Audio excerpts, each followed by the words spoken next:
marcado sacudimiento de los artefactos eléctricos trae a los habitantes de Buenos Aires alarmantes indicios de lejanas conmociones sísmicas que no tardan en confirmar las estaciones radiotelefónicas del país. Se podría decir que este capítulo de nuestra historia comienza con un terremoto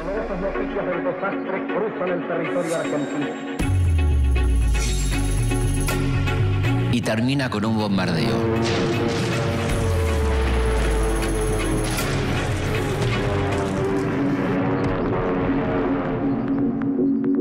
En el medio de estos dos hechos se da uno de los periodos más intensos y transformadores de nuestra vida nacional. Alentando la confianza de un pueblo defraudado. Y surge uno de los grandes mitos del siglo XX. Que comienza a creer en la justicia social y siente por primera vez el orgullo de saberse escuchado y de sentirse argentino.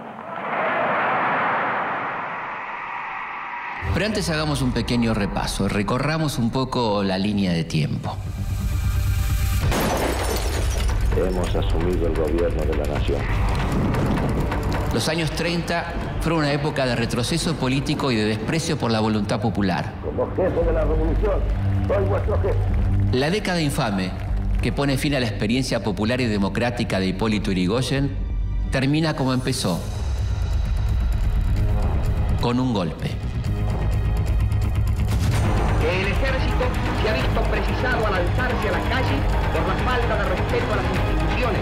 El 4 de junio de 1943, Campo de Mayo se levanta en armas. Velando por principios elementales de moral y cultura. Un golpe militar de ideología nacionalista toma el poder. Es el comienzo del fin de la década infame.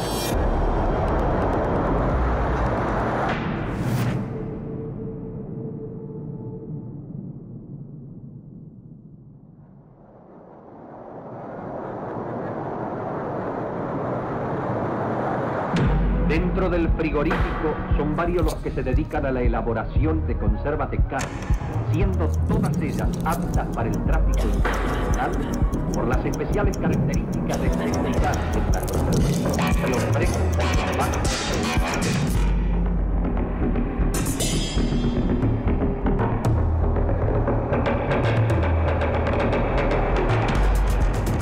La lengua se encuentra entre los subproductos objeto de la preferente demanda exterior, a cuyas plazas llega bajo la forma de panes congelados.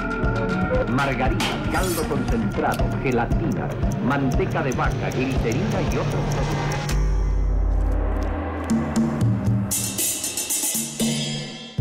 En 1929, una gran crisis sacude al sistema capitalista,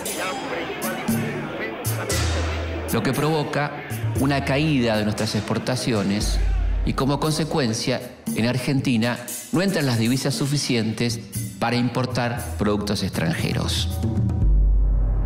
Ante esta necesidad, se pone en marcha un plan de sustitución de importaciones, es decir, Argentina comienza a fabricar los productos que no puede comprar a los países industriales. Se puede decir que este es el despegue de la industria nacional.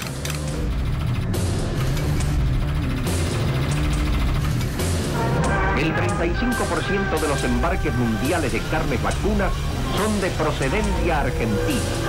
He aquí, sintetizada en una cifra, la incuestionable importancia de nuestro PIB. Estas nuevas industrias exigen mucha mano de obra que en su mayoría llega desde el campo, que ya no es tan productivo. En idénticas condiciones de higiene son elaborados los residuos del animal, sin desperdiciar ni desechar ninguno. Chicharrones, garras, sangre seca, ceniza de hueso, huesos, pezuñas, cebo y chicharrón, sangre seca, sangre seca, sangre seca, sangre seca. Estos nuevos obreros no tienen experiencia sindical y tampoco se ven atraídos por las ideas de izquierda. Necesitamos descansar, señores. No podemos vivir acá adentro todos los días. No vemos a nuestra familia. Vos tenés una familia, la querés ver. Vos también. Ni jefe, ni patrón, ni Dios, ni patrón. ¿Qué dicen, señores? Vamos, ¿están conmigo en esta o no? Solo tienen algo en común con los obreros anarquistas, socialistas y comunistas. Todos son explotados de la misma manera.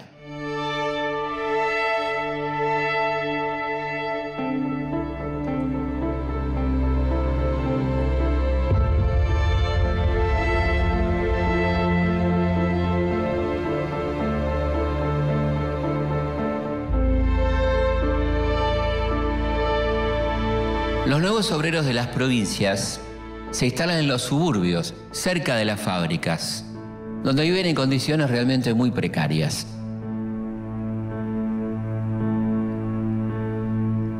Recordemos que estamos en 1944.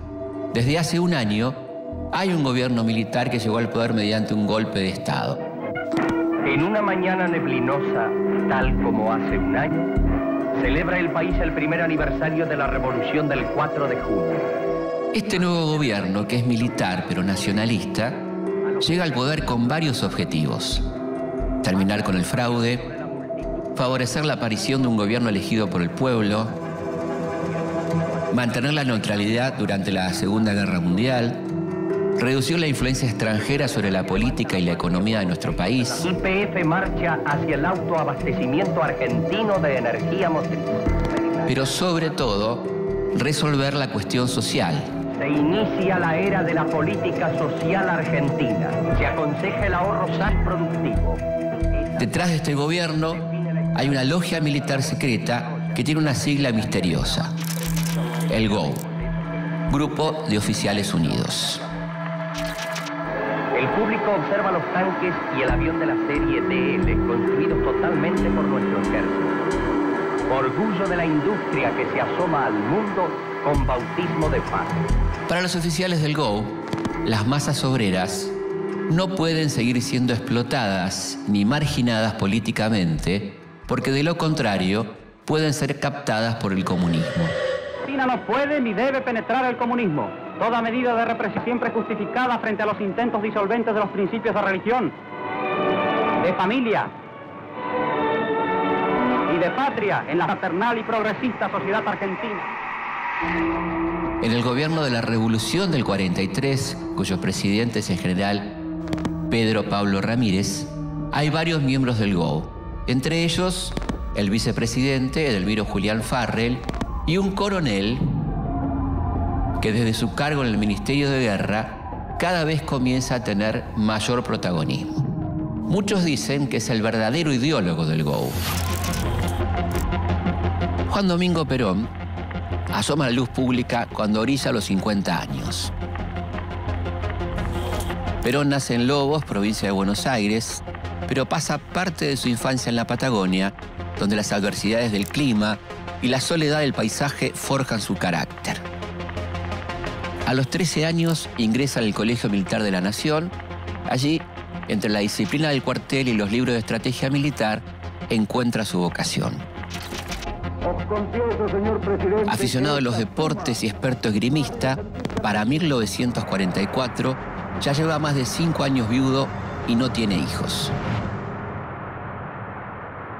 Unos meses después, es nombrado a cargo del Departamento Nacional del Trabajo, al que transforma en Secretaría de Trabajo y Previsión. Ahora sí, el terremoto.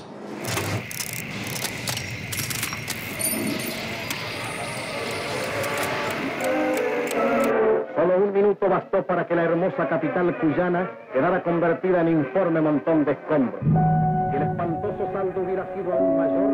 El sábado 15 de enero de 1944, la Argentina tiembla. Un fuerte terremoto destruye la ciudad de San Juan, deja un saldo de 7.000 muertos y arrasa con el 90% de sus edificaciones. El gobierno nacional y todo el país se movilizaron en el acto en idéntica solidaria acción. Desde la Secretaría de Trabajo y Previsión, Perón lanza una campaña solidaria y convoca a varias personalidades del espectáculo.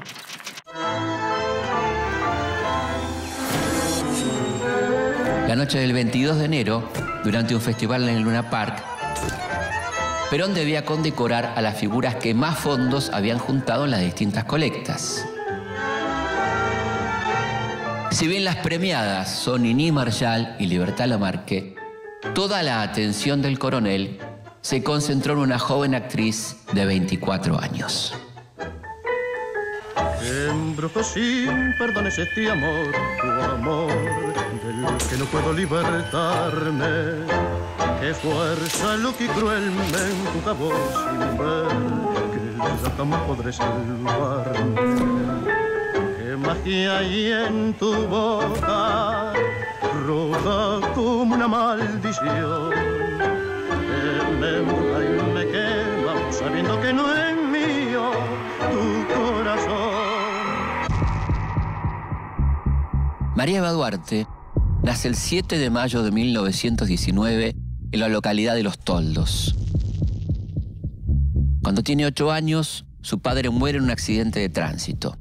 Su madre, que no era la esposa legítima, no recibe herencia y queda sola a cargo de 5 hijos.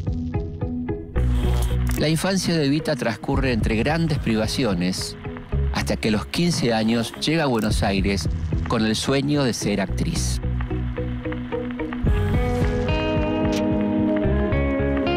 Eva llega a un Buenos Aires que empieza a salir de la crisis del 30. Pasa hambre y vive de pequeños papeles, pero para principios de los años 40 ya es bastante conocida como actriz de cine y radioteatro. La noche del 22 de enero de 1944, en el Luna Park, su vida, como la de todos los argentinos, da un giro rotundo.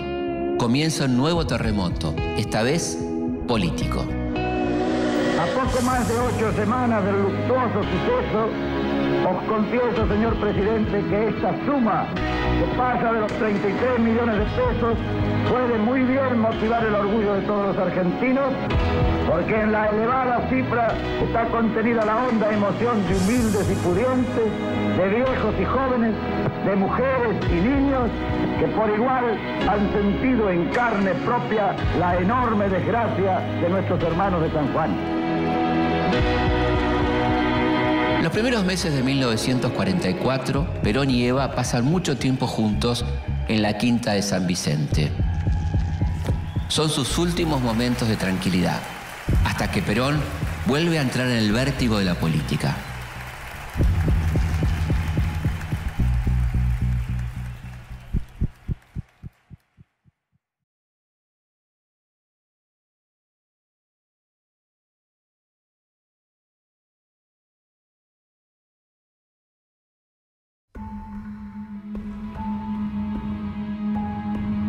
No vinimos acá para ser esclavos. Vinimos acá para progresar, para crecer junto a nuestras familias. A ver, la fuerza está en nosotros, tiene que salir de nosotros, compañeros, de la conciencia de los trabajadores. Si nosotros no son nada, si nosotros no son nada, somos la mano de obra. Vamos a despertarnos de una vez por todas. Somos esclavos. Mirate, negro, míralo a él. Mírame a mí. ¿Así quieren vivir el resto de sus vidas?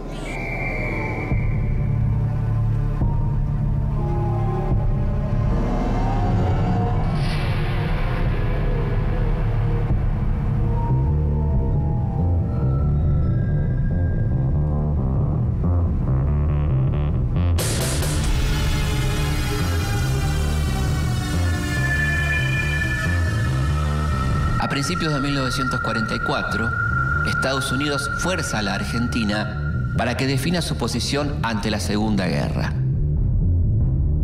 El presidente Pedro Pablo Ramírez cede ante las presiones y rompe relaciones con Alemania y Japón. Esta medida contradice los objetivos del GO, que lo desplaza de la presidencia. Invoco, para el logro integral de nuestros patrióticos afanes, las bendiciones del Altísimo, fuente suprema de belleza y de bien. Nada más. En su lugar asume Edelmiro Julián Farrell, lo que ubica a Perón aún más cerca del poder. ¡Viva la patria!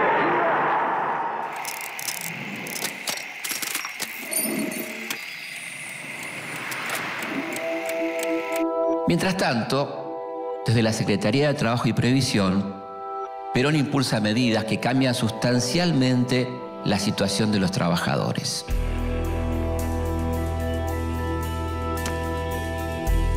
Ahora, los obreros tienen derecho a indemnización por despido, vacaciones pagas, aguinaldo y jubilación. Se firman numerosos convenios colectivos de trabajo, se fundan escuelas de capacitación profesional. Pero uno de los logros más importantes es el Estatuto de Peón, que protege al trabajador rural. Un tipo de trabajo que nunca estuvo legislado. Estas medidas no hacen más que aumentar la popularidad del coronel Perón, que a esta altura tiene peso político propio. Jura el nuevo vicepresidente sobre los santos evangelios y luego recibe el emocionado abrazo del presidente de la República y las efusivas expresiones... En 1944 llega a ocupar 3 cargos: ministro de Guerra, secretario de Trabajo y Previsión y vicepresidente de la Nación. Mientras tanto, en la Plaza de Mayo, congregada por la simpatía que despierta en las masas populares el coronel Perón, se ha formado una imponente manifestación. Pero así como cosecha seguidores, también se hace de muchos enemigos, sobre todo los sectores que se ven perjudicados por sus políticas sociales, que van a hacer todo lo posible por evitar su ascenso. Para octubre de 1945, Perón cuenta con el apoyo de los trabajadores, pero al mismo tiempo concentra la mayor parte de las críticas de la oposición, que lo acusan de nazifascista por su neutralidad ante la guerra. Incluso hay quienes lo tildan de comunista por su política de acercamiento a los obreros. Dentro del ejército, el principal opositor a la figura de Perón es el jefe de la guarnición de Campo de Mayo, el general Eduardo Ábalos. Además de militar, Ábalos es un hombre del radicalismo cordobés y sueña con ser el próximo presidente constitucional de la Argentina. El 9 de octubre, Ábalos se reúne con Farrell y llegan a un acuerdo. Le piden a Perón que renuncie a todos sus cargos. Sorpresivamente, Perón acepta. Pero no se queda callado. Al día siguiente, desde la Secretaría de Trabajo, utiliza la cadena nacional para ofrecer un fuerte discurso de despedida. Lleven este recuerdo de la Secretaría de Trabajo y Previsión. Únanse y defiéndanla, porque es la obra de ustedes y es la obra nuestra. Eso, general, vamos. Las palabras de Perón molestan a Ábalos, quien cree que la renuncia sola no alcanza. El 13 de octubre, Perón es detenido y trasladado a la isla de Martín García. Mi adorable tesoro, desde casa me trajeron aquí a Martín García y no sé por qué estoy aquí ni me dicen nada. ¿Qué te parecen Farrell y Ábalos? Qué par de bastardos hacer esto con su amigo. Así es la vida. Lo primero que hice al llegar fue escribirte. No pierdas los nervios, ni descuides tu salud en mi ausencia hasta que vuelva.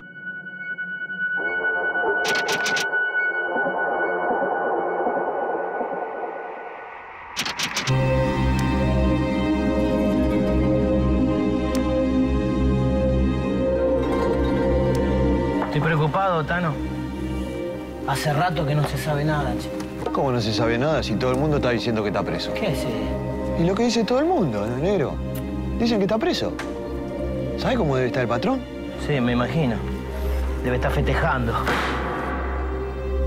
En las primeras horas del 17 de octubre de 1945, una marea humana comienza a marchar hacia la capital. El hombre que tantos beneficios les dio, el coronel de los trabajadores, está preso en Martín García. Desde las primeras horas de la mañana llegan al centro grupos diversos y tienen todos un solo rumbo, la Plaza de Mayo. Son miles y miles de trabajadores de las fábricas y frigoríficos del Gerli, Avellaneda, Ensenada y Berisso. En Avellaneda, la policía intenta levantar el puente que une el sur con la capital, y esto no impide que muchos crucen el riachuelo a nado o en bote. Hora a hora va haciéndose más densa la multitud que deja advertir sus propósitos de no abandonar el terreno hasta que sus pedidos sean escuchados. Por primera vez, la elegante Buenos Aires, tan orgullosamente blanca y europea, ve desfilar a una enorme caravana de rostros obreros. Eran el rostro de la nueva política. Comenzaba uno de los días claves del siglo XX.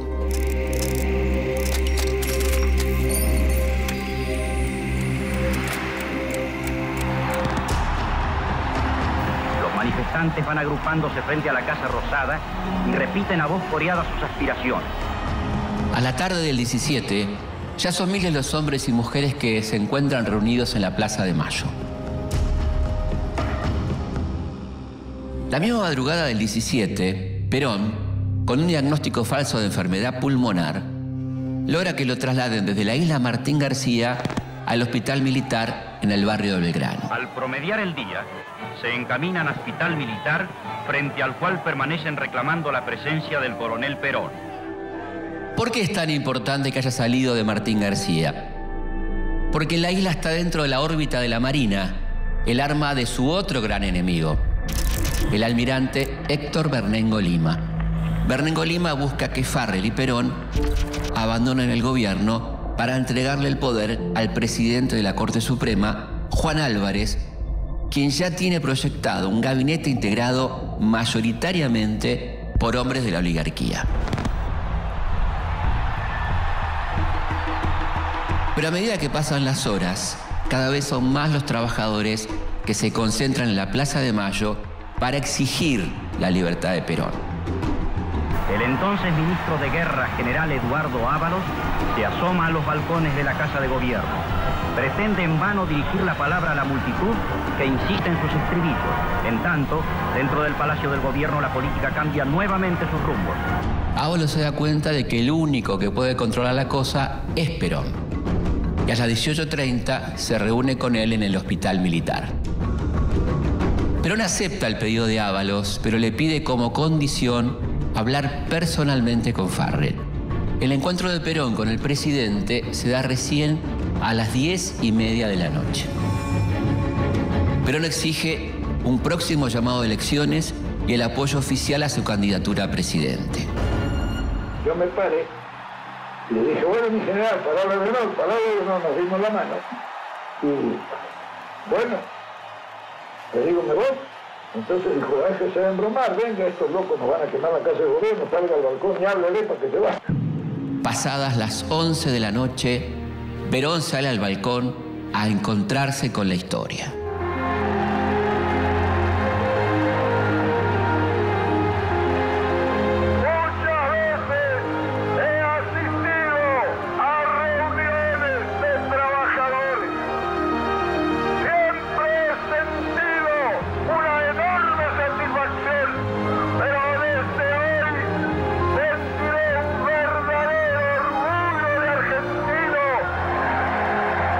El 17 de octubre de 1945 pasa a la historia como la consagración de Perón como líder popular.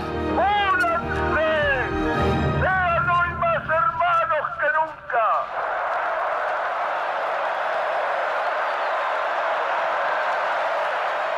Si bien cuenta con el apoyo incondicional de gran parte de los trabajadores, no tiene armado un partido político que le permita presentarse a las elecciones.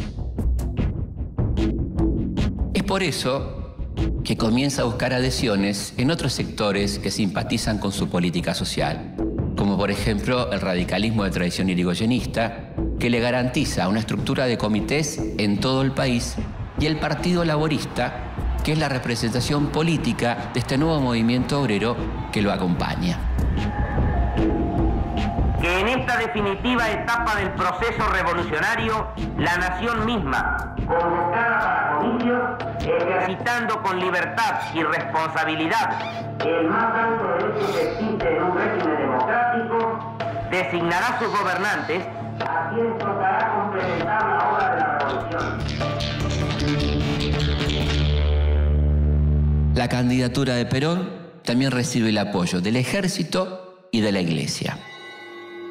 Mientras tanto, sus opositores se agrupan en una coalición, la Unión Democrática.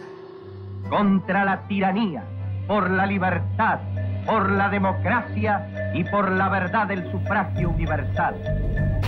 Bajo el paraguas de la Unión Democrática se agrupan partidos tradicionales como la Unión Cívica Radical, el Demócrata Progresista y también los partidos comunista y socialista.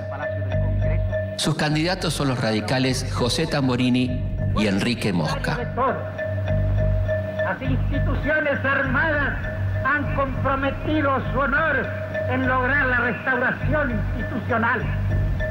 Si el ejército advirtiera con cuánta ansiedad el pueblo argentino espera que la tarea sea cumplida para tributarle su aplauso, comprendería que el destino le ha deparado la más alta misión que pudiera realizar en tiempos de paz con la grandeza moral de la República. Inmediatamente la Unión Democrática recibe el apoyo ferviente de una figura de peso, el embajador de los Estados Unidos.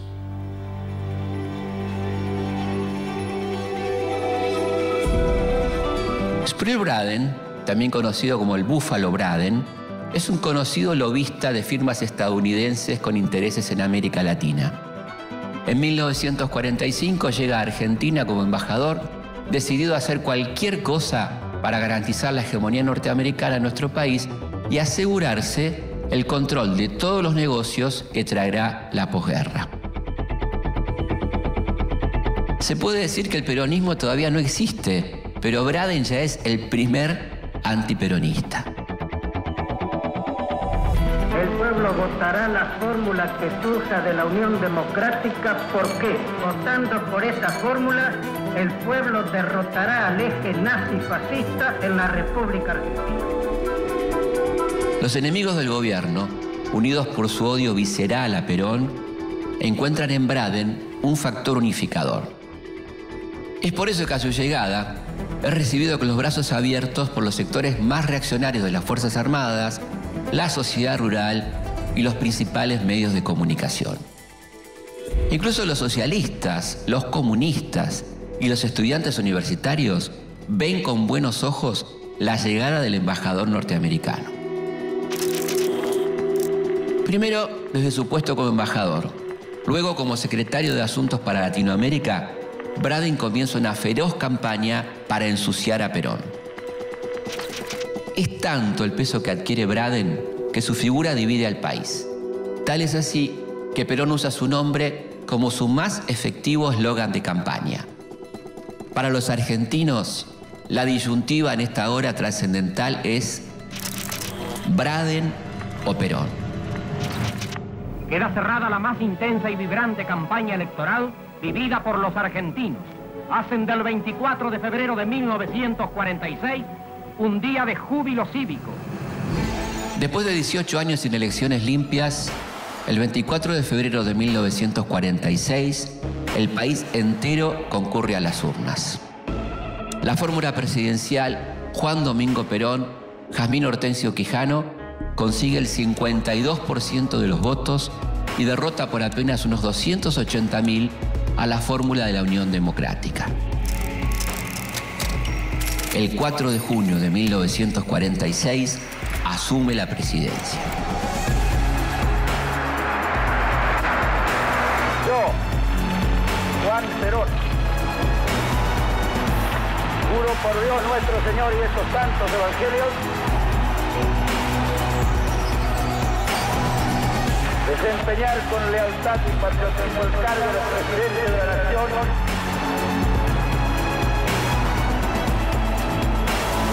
y observar y hacer observar fielmente la Constitución de la Nación Argentina.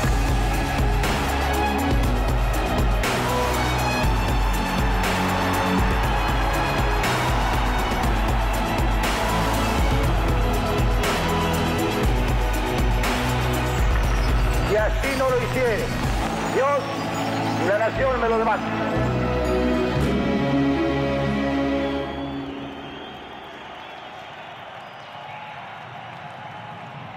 El programa de Perón ahora ascendido a teniente general, se basa en la idea de una alianza de clases.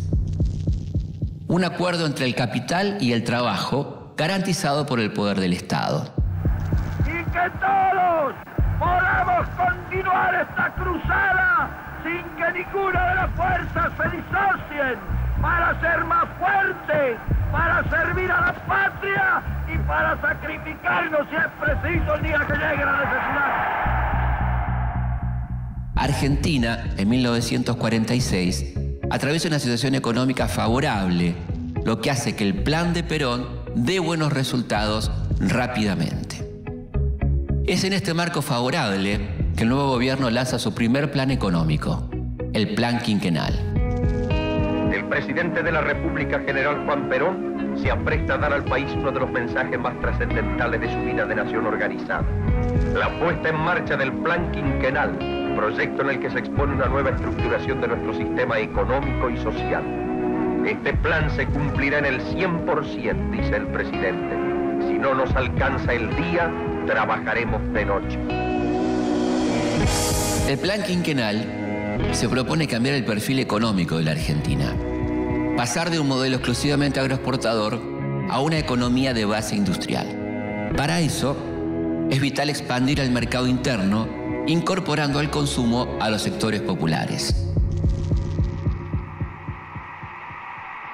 En la política económica de Perón hay una institución que cumple un rol fundamental, el IAPI, Instituto Argentino de Promoción e Intercambio, que transfiere parte de las enormes ganancias del campo al desarrollo de la industria nacional. Extranjeros eran los teléfonos, extranjeros eran los ferrocarriles, extranjeros eran los barcos, extranjeros eran los elevadores de granos. Todos se lanzaban vorazmente sobre el trabajador. En estos primeros años de gobierno se nacionaliza el Banco Central, los servicios telefónicos, el gas, las usinas eléctricas, los ferrocarriles y los puertos. Y se realiza una gran cantidad de obras públicas destinadas a proveer de energía a una industria que ahora construye aviones, autos y locomotoras. Durante el primer gobierno peronista se construyen en el país 217.000 viviendas destinadas a familias obreras. Se inauguran 8.000 escuelas. Con el auspicio de la Fundación Eva Perón se levantan 4.300 centros de salud. Se contempla con verdadero amor el problema del humilde, hasta hace poco desheredado social. La esposa del primer magistrado, Eva Perón, se entrega con vehemente dedicación a la obra humanitaria y dignificadora. Los niños, a quienes el general Perón otorgó privilegios únicos, son grandemente favorecidos en la cruzada social. Los salarios aumentan notablemente, lo que genera que los sectores de menores recursos aumenten el consumo de bienes y servicios relacionados con el bienestar.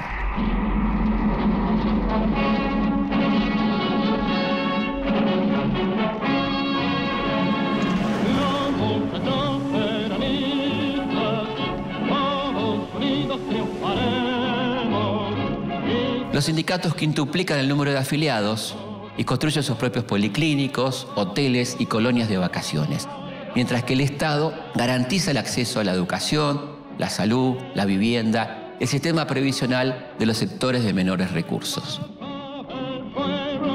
Estas cifras alentadoras hacen cada vez más popular a Perón entre los trabajadores, que comienzan a ver al presidente también como un gran líder político.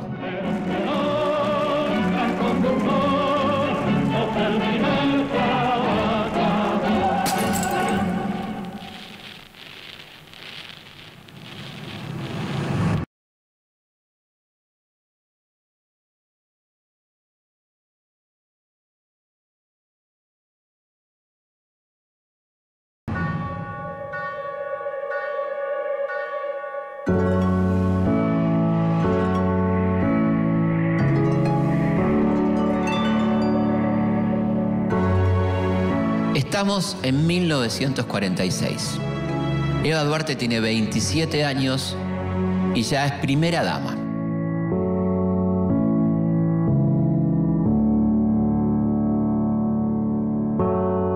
Evita es muy distinta a las anteriores primeras damas. En 1947, Eva parte en una larga gira por Europa en representación de su marido. Esta gira incluye una visita a España con el objetivo de firmar un acuerdo de cooperación económica. Y pueden ustedes tener la plena seguridad que voy al viejo mundo con un mensaje de esperanza y de paz, pero que voy también representando al pueblo trabajador, a mis queridos descamisados. La gira, que incluye destinos como Francia, Suiza y el Vaticano, la hace conocida mundialmente.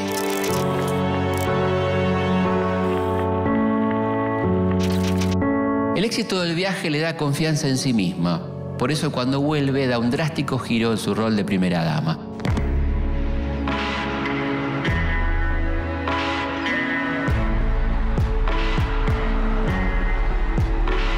Como primer paso, Eva reemplaza la antigua sociedad de beneficencia, con la que las mujeres de la alta sociedad hacían caridad pero con dinero del Estado, por una nueva fundación a la que bautiza con su nombre. La Fundación Eva Perón plantea un nuevo modo de asistencia a los sectores necesitados, más cercano a la idea de justicia social que al tradicional concepto de limosna, al que Evita considera absolutamente humillante.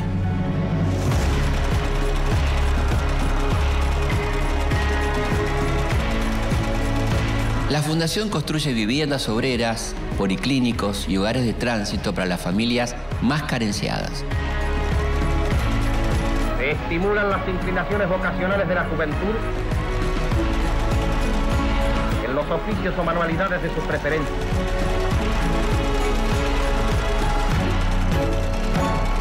Al mismo tiempo promueve eventos deportivos, distribuye juguetes y crea bolsas de trabajo. En paralelo a su labor por los más humildes, Evita impulsa una importante reivindicación de género, el voto femenino.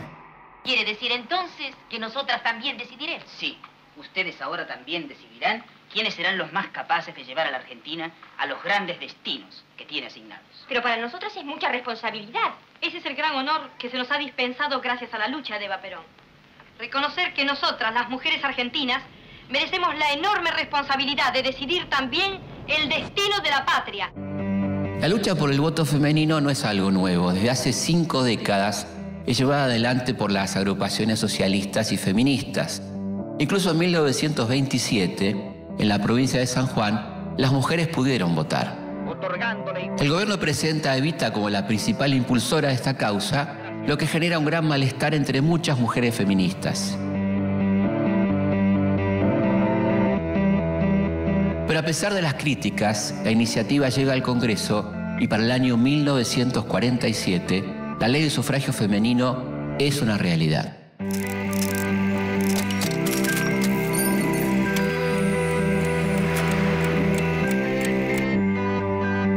Con la nueva ley, además de votar, las mujeres también pueden presentarse a cargos electivos. Por eso Evita se dedica a organizar una nueva rama del peronismo, el Partido Peronista Femenino. En 1949, Perón toma una decisión que provoca polémica.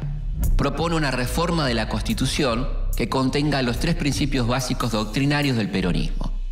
En solemne sesión especial, el general Perón expone su pensamiento sobre la reforma constitucional y con ella sabe lograrse una nación socialmente justa, económicamente libre y políticamente soberana. Los peronistas plantean que es necesario darle marco legal a todas las conquistas sociales. Pero la reforma también tiene una clara intencionalidad política: crear una cláusula que permita la reelección del presidente. A pesar de las críticas y el rechazo de la oposición, la nueva Constitución es aprobada y Perón se lanza a una nueva campaña electoral.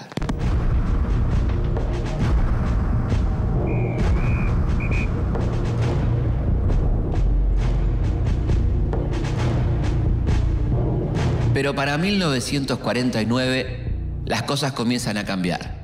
La economía entra en una fase de estancamiento, la inflación aumenta y los ingresos de divisas disminuyen. Esta crisis es provocada en parte por un plan impulsado por los Estados Unidos. El Plan Marshall es un plan ideado con el propósito de reconstruir Europa luego de la guerra, pero su verdadera intención es frenar el avance del comunismo. Por medio de este plan, el gobierno norteamericano compra alimentos en su país para luego donarlo a sus aliados europeos, lo que provoca el derrumbe de los precios internacionales. A este plan se suma un deliberado boicot a los productos argentinos. Como si todo esto fuera poco, 2 años de terribles sequías arruinan los cultivos y matan al ganado. Por otro lado, se da un fenómeno inflacionario muy particular. De 1946 a 1949, creció tanto el poder adquisitivo de los trabajadores y fueron tantos los argentinos que el peronismo integró al consumo, que los empresarios y comerciantes, en lugar de producir más para satisfacer la demanda, aumentaron de manera exagerada los precios y la inflación se disparó a límites poco acostumbrados. Comienza la década del 50 y se acercan las nuevas elecciones. La gran pregunta es, ¿quién va a acompañar a Perón en la fórmula presidencial?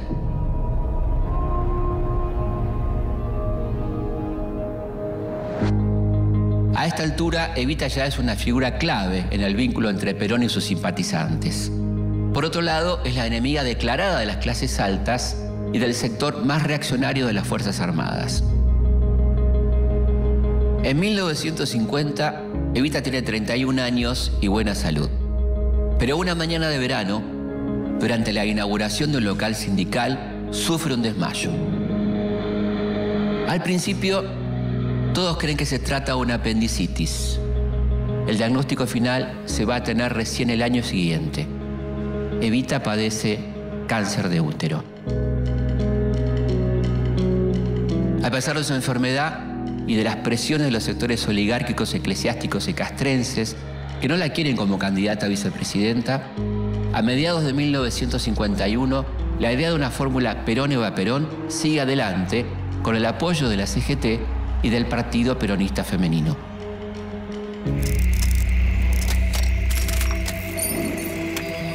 El 22 de agosto de 1951, más de 1 millón de trabajadores colman la avenida 9 de Julio, concurren al Cabildo Abierto del Justicialismo, organizado por la CGT.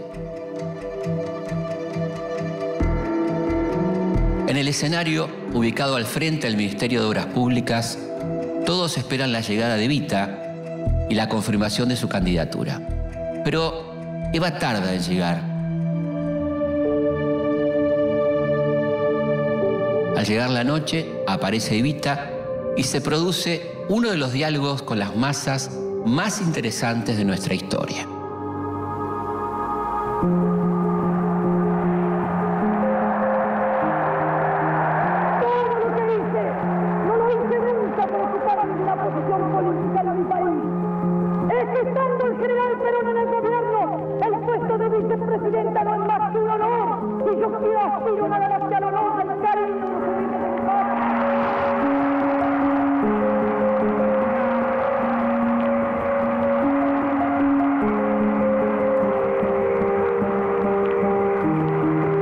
Los trabajadores no pueden aceptar que Evita no sea candidata.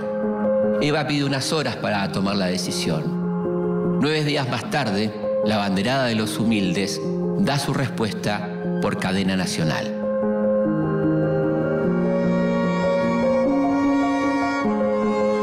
Habla doña Eva Perón. Compañeros, quiero comunicar al pueblo argentino mi decisión irrevocable y definitiva de renunciar al honor con que los trabajadores del pueblo de mi patria quisieron honrarme en el histórico Cabildo Abierto el 22 de agosto.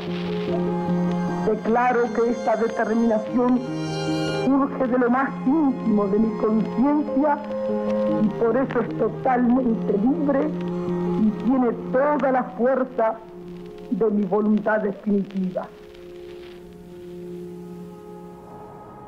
El renunciamiento histórico de Eva Perón logró calmar del todo al malestar en el ejército. A fines de septiembre de 1951, el general de caballería Benjamín Menéndez intenta dar un golpe de Estado.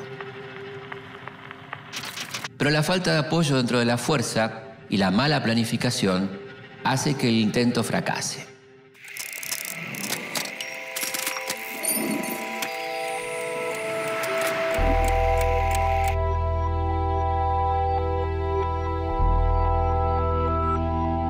Finalmente, el 11 de noviembre de 1951, se realizan las elecciones presidenciales.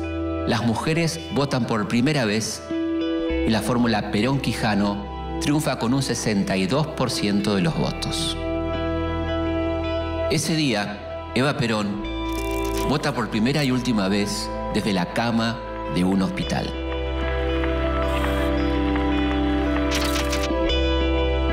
El 4 de junio de 1952, Evita, visiblemente desmejorada, aparece por última vez en público para la asunción presidencial de su esposo.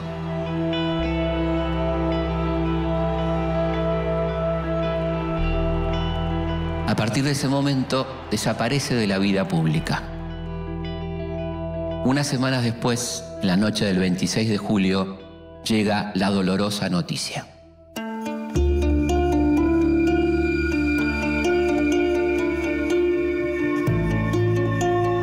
La Subsecretaría de Informaciones de la Presidencia de la Nación el penosísimo deber de informar al pueblo de la República que a las 20:25 horas ha fallecido la señora Eva Perón, jefa espiritual de la Nación.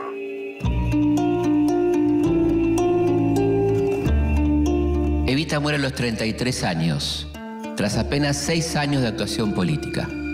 Fueron pocos años, pero tan intensos que su presencia continúa imborrable a pesar del paso del tiempo.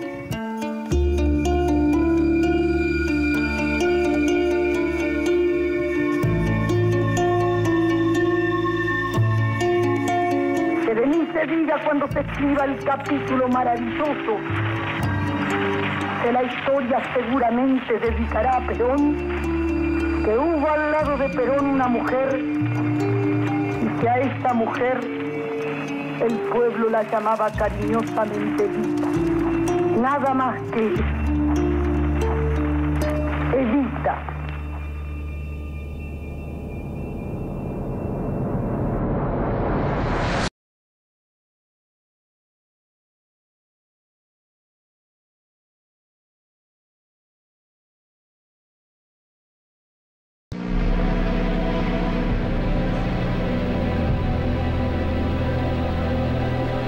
La muerte de Evita desencadena un duelo popular inédito en nuestra historia y al mismo tiempo festejos de quienes se alegran con la noticia. Los restos de la señora Eva Perón serán conducidos mañana, en horas de la mañana, al Ministerio de Trabajo y Previsión, donde se instalará la capilla ardiente. Dentro de la oposición, cada vez más hostil al gobierno, se encuentra la sociedad rural, la Unión Industrial, la Marina, algunos sectores del Ejército y la Fuerza Aérea.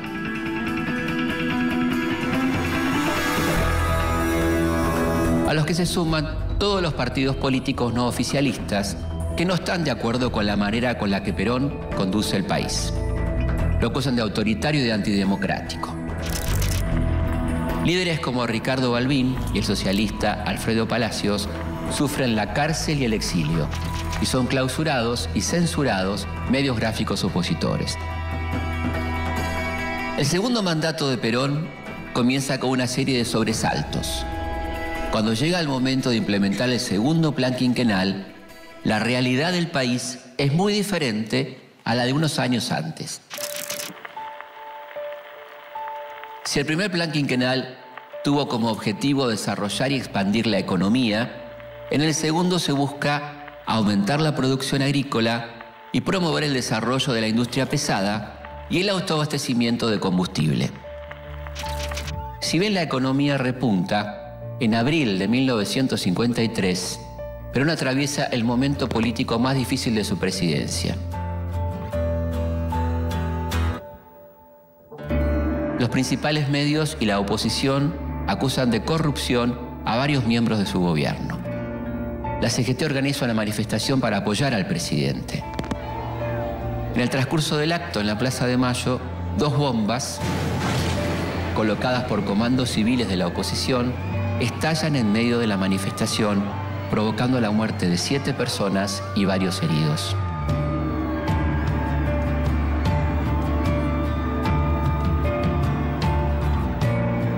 Esa misma noche, grupos de militantes peronistas toman represalias por las bombas e incendian los principales locales de la oposición. El conflicto entre Perón y sus opositores se agudiza.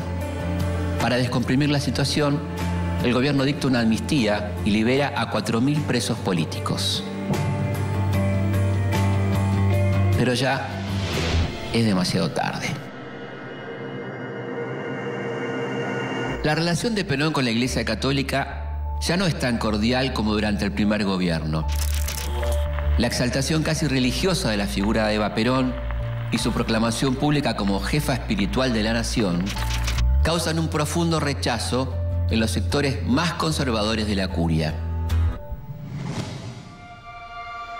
La crisis se intensifica cuando el presidente lanza una serie de medidas que afectan los intereses del episcopado. Suprime la enseñanza religiosa obligatoria, promulga la ley de divorcio vincular y aprueba un proyecto de reforma de la Constitución para separar la Iglesia del Estado. El conflicto no tarda en estallar. A pesar de haber sido prohibida por Perón, el 11 de junio se realiza la tradicional procesión de Corpus Christi. Todas las fuerzas opositoras al gobierno salen a la calle en solidaridad con la Iglesia Católica, incluidas aquellas históricamente anticlericales, como por ejemplo el socialismo o el comunismo. 5 días más tarde comienza uno de los días más negros de la historia argentina.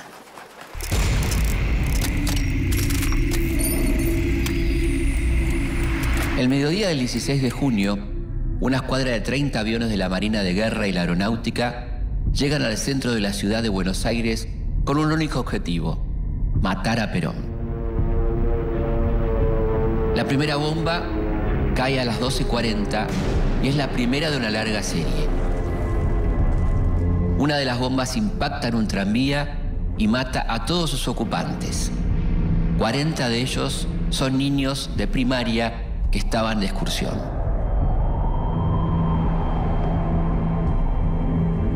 Esa mañana, Perón había llegado bien temprano a la Casa Rosada, dispuesto a trabajar como en un día normal.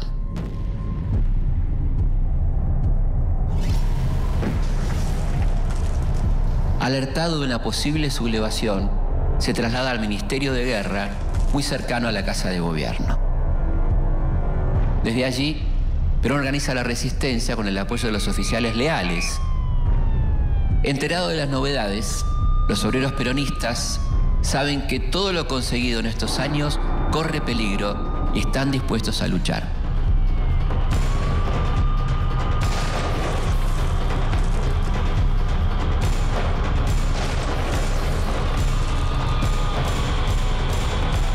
Perón intenta detener la movilización obrera. Valora la entrega de los trabajadores, pero no quiere que haya más víctimas. Igualmente, no puede evitarlo. Durante 5 horas, las naves arrojan más de 15 toneladas de explosivos sobre la Casa de Gobierno y sus alrededores. Cientos de civiles indefensos son alcanzados por las bombas.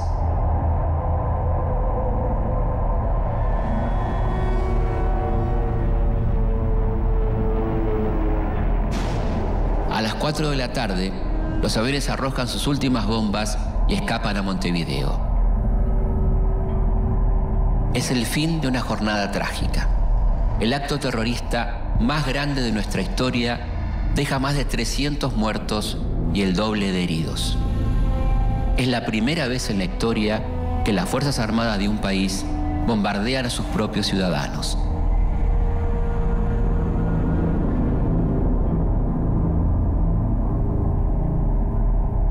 Pocos días después del bombardeo, el presidente intenta una pacificación, pero estos deciden aumentar la presión.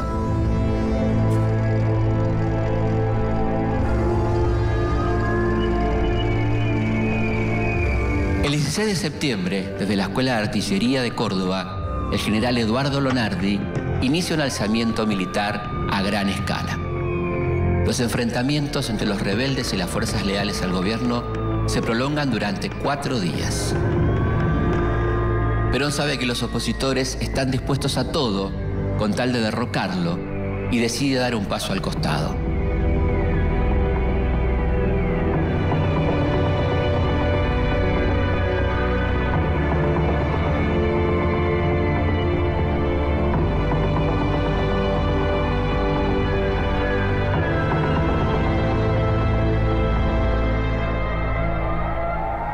El 20 de septiembre de 1955, a las 2 de la madrugada, abandona el gobierno y se refugia en la cañonera paraguaya Humaitá.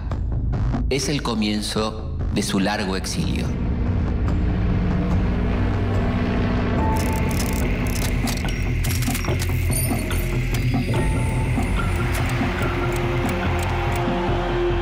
Tres días más tarde, Lonardi y el contraalmirante Isaac Rojas juran como presidente y vicepresidente provisionales. La ceremonia, sencilla y plena de emoción, tuvo... Un nuevo golpe de Estado usurpa el poder y pone fin a 9 años de gobierno peronista. Así termina este capítulo de nuestra historia. El peronismo irrumpió en la vida política del país y produjo una serie de cambios que lo transformaron para siempre. Si el irigoyenismo había abierto las puertas a la participación política de las masas, el peronismo abrió las puertas a los derechos sociales y aseguró una distribución más justa de la riqueza. Una vez derrocado, los enemigos de Perón harán todo lo posible por volver atrás esas reformas. En todos estos años, el nombre de Perón y el de Evita sonarán como una maldición para sus enemigos que intentarán borrarlo a toda costa de la historia. Y como un grito de lucha para el sector trabajador, que es el que sostendrá sus banderas durante los largos años de proscripción que sufrirá el partido. A pesar de tener totalmente prohibido su regreso al país, Perón seguirá siendo el gran protagonista de los próximos años de la historia argentina.